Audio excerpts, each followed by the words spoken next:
যুদ্ধবন্ধে ইরানের সাথে আলোচনায় ঐকমত্যের দাবি করেছেন মার্কিন প্রেসিডেন্ট ডোনাল্ড ট্রাম্প।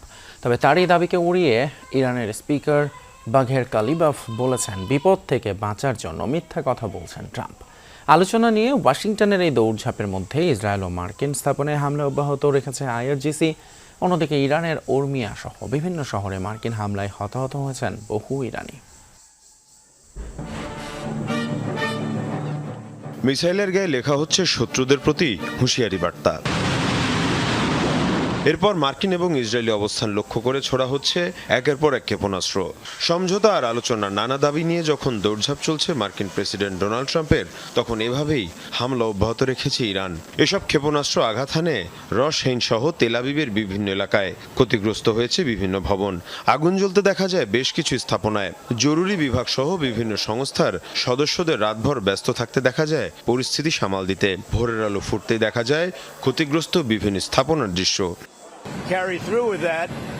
এদিকে আবারও ইরানের সাথে আলোচনা ফলপ্রসূ হওয়ার কথা জানিয়েছেন মার্কিন প্রেসিডেন্ট ডোনাল্ড ট্রাম্প। তবে তার এই দাবিকে উড়িয়ে দিয়েছেন ইরানের পার্লামেন্টের স্পিকার বাঘের কালিবাফ। মার্কিন প্রেসিডেন্ট জীবন বাঁচাতে মিথ্যাচার করছেন বলেও জানান কালিবাফ। এদিকে ইরানের সামরিক বাহিনীর হুঁশিয়ারি, সর্বোচ্চ শক্তি প্রয়োগ করে ধ্বংস করা হবে শত্রুদের।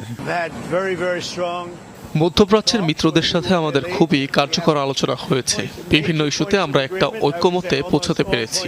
যদি আমাদের সাথে ইরান একমত না হয়, তাহলে আমরা এই অভিযান অব্যাহত রাখব।